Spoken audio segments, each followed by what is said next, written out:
the moment before they take me away, I will be staring at the door like this. And through the little peephole,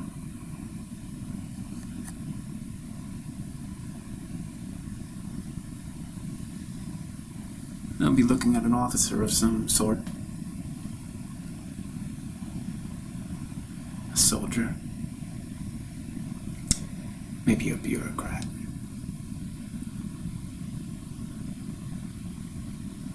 And there will be maybe an inch of wooden door between us. Someone will have reported me. That'll be the official story. Of course, no one will have reported me. They will simply know that I refused the mandatory vaccine because of the luciferase inside of it, the quantum dot, the mark of the beast.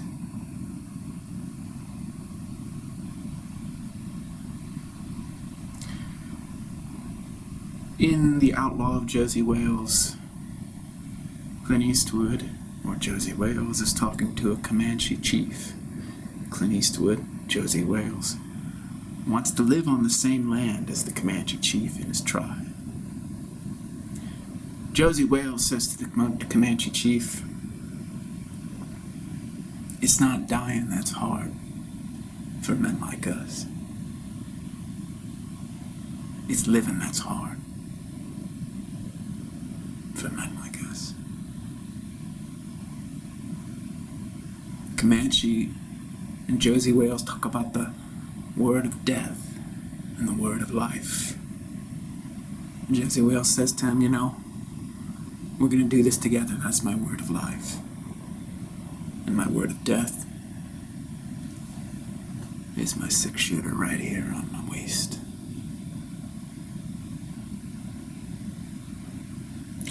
For me, it is the other way around. Living is very easy for me. Dying, I'm not afraid of death. But I am extremely ambitious. And that's the problem. I'm extremely ambitious, and there's a samurai text that talks about ambition and death. It says when you need to make the choice between death and your refusal to die because of your unfulfilled ambition, you must immediately choose death, for it is ignoble to refuse death because of a life of unfulfilled ambition. So I have all this unfulfilled ambition behind this door, right here. And then on the other side of the door is the bureaucrat, is the policeman, is the military soldier, who wants to take me away because I refuse the mark of the beast. I refuse the luciferase.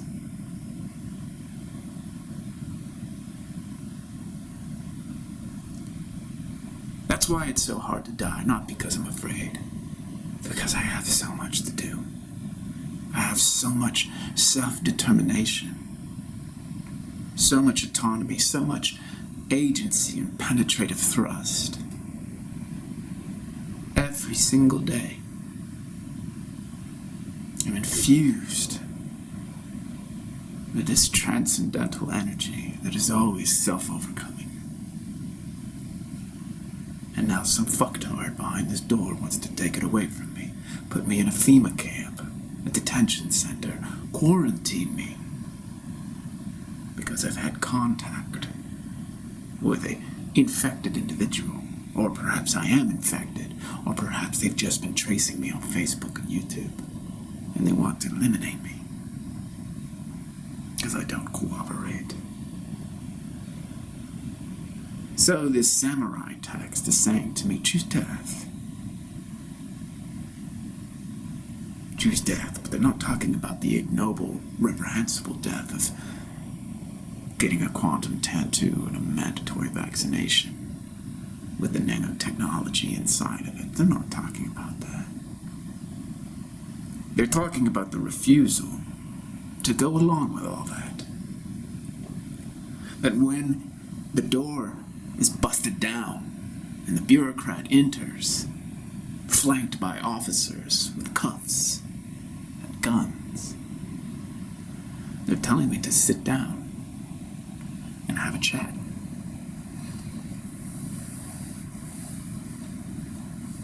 I once had a dream. Maybe a month ago. No. Let's see. Maybe 3 months ago. It was one of those prescient dreams. It's clairvoyant in nature. I could immediately tell when I woke up that I had seen something. In the dream, I was living in a suburban neighborhood, some nameless American city. And I was probably living with a few roommates, people that I didn't really know too well. And then I had an aerial view in the dream of these hovering craft by the dozens. And they were above the suburb, maybe 300, 400, 500 feet, let's say, above the suburb. And there literally were dozens of them, and all in a straight line, and then another line parallel to that, and another line parallel to that, and another line parallel to that. Dozens and dozens in each of these parallel lines, so hundreds of these white hovering craft, like spacecraft, but they were of human origin, just very advanced technology. And they were up there just hovering 500 feet above the ground. They were white, I remember. And maybe they were spaced, 200 feet apart. And out of them parachutes all this military personnel. Straight on American military with super high-tech gear. Super high-tech weaponry. And they were going from house to house to house to house. And this was before the lockdown. This was before COVID was hitting the airwaves. I had this dream. And they came to one gentleman came to my apartment. He came to the door. I don't know, maybe he broke through the door, maybe he knocked. And he came for me, and my roommates were around me. And he wanted to take me away.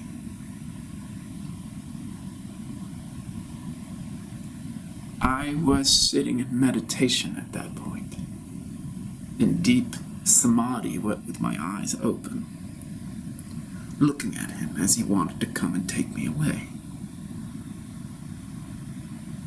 And he couldn't. He just couldn't. The power of was so immense that he was humbled, and he just couldn't fulfill his orders, which was to find me and drag me away up into that ship.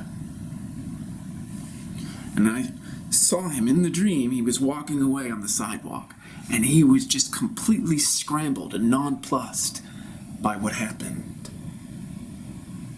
He couldn't compute how his orders were negated. His mindless obedience, his mindless acquiescence to authority had been dissolved in the truth power of my gaze. I simply was not going to go. And he would have to either drag me out forcibly or kill me, but he didn't do either. Because my consciousness was simply too intense for him to maintain the illusion that had saturated his entire being for so many years during his indoctrination as a soldier. Later in the dream, another soldier came for me. Same result. Just went away. And so here I am a few months later, and there's someone behind the door. I can see them through the peephole, and they're knocking. I can hear them.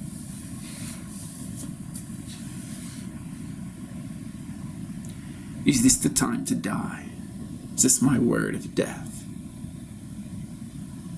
See, for people like myself, I was born an outlaw.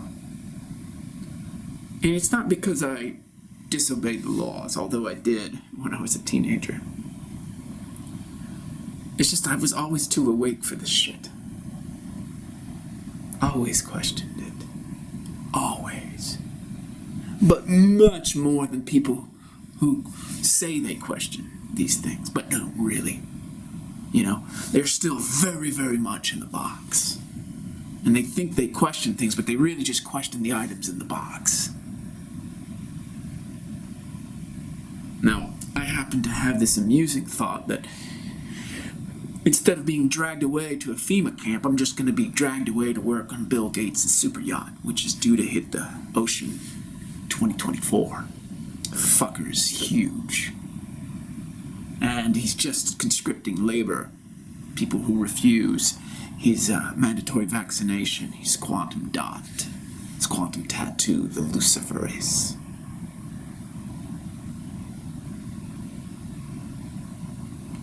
Or maybe it will be like being herded into a train, being toted off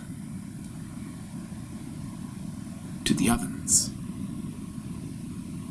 See, I'm not naive. I know that I don't know.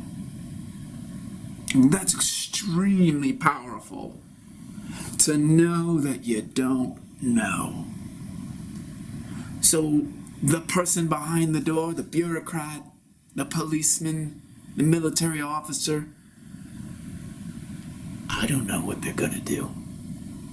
And I know I don't know what they're going to do. Which means that they could really do anything, right? They're not bound by my notion of what's right and what's wrong, what's legal and illegal. They're not bound by that.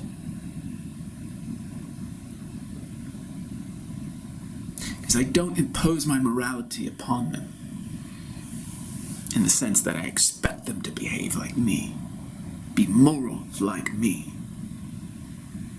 Ironically, as I've been an outlaw my whole life, I've questioned way outside of the box, because I live way outside of the box.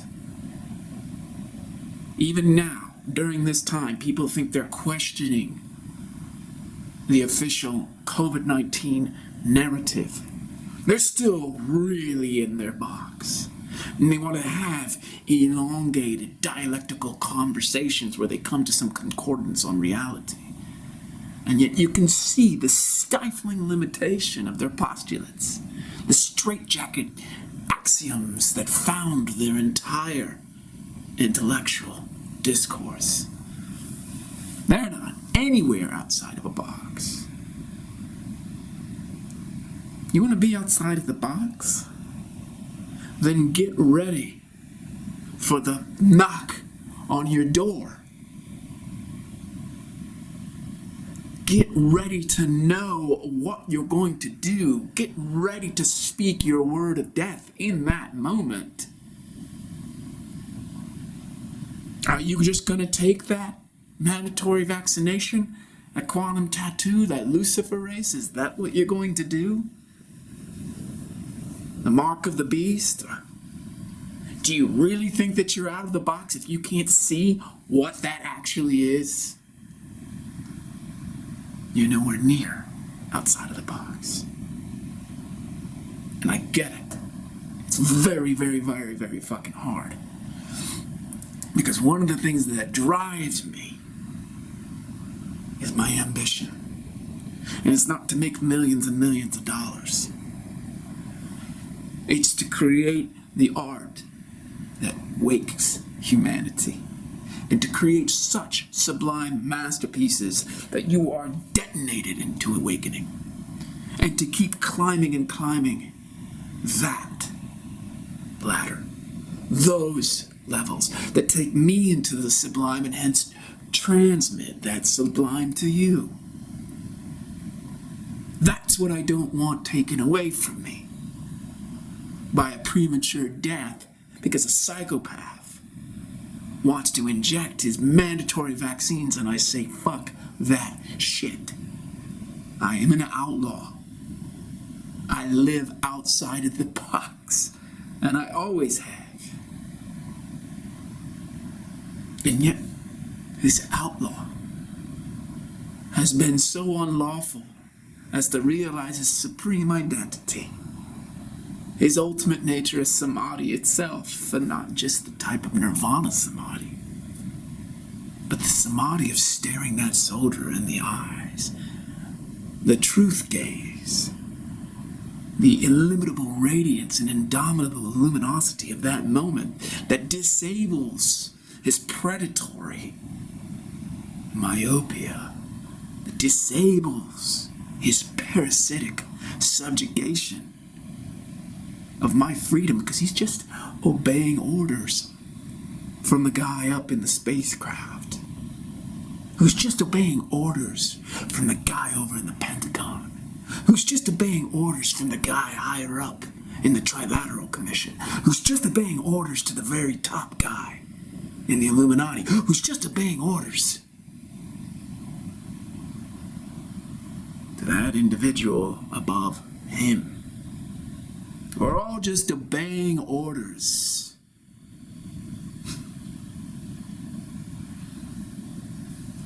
I believe that's what the Nazis said. We were just obeying orders. That's what the American soldiers and the bureaucrats and the police officers were just obeying orders when we threw them in the FEMA camp. We're just obeying orders when we tossed them in the crematorium. Just obeying orders when we threw them in the gas chamber because they wouldn't take the mandatory vaccination because they didn't believe in a scam. They were too fucking smart. So we got rid of the outlaws. And all of us collectively conceded that the entire notion of freedom was a mirage all along to lull people asleep, to induce the sheep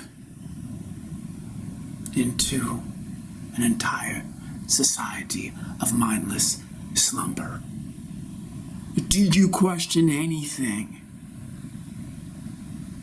Do you really question anything? Because I can tell you something.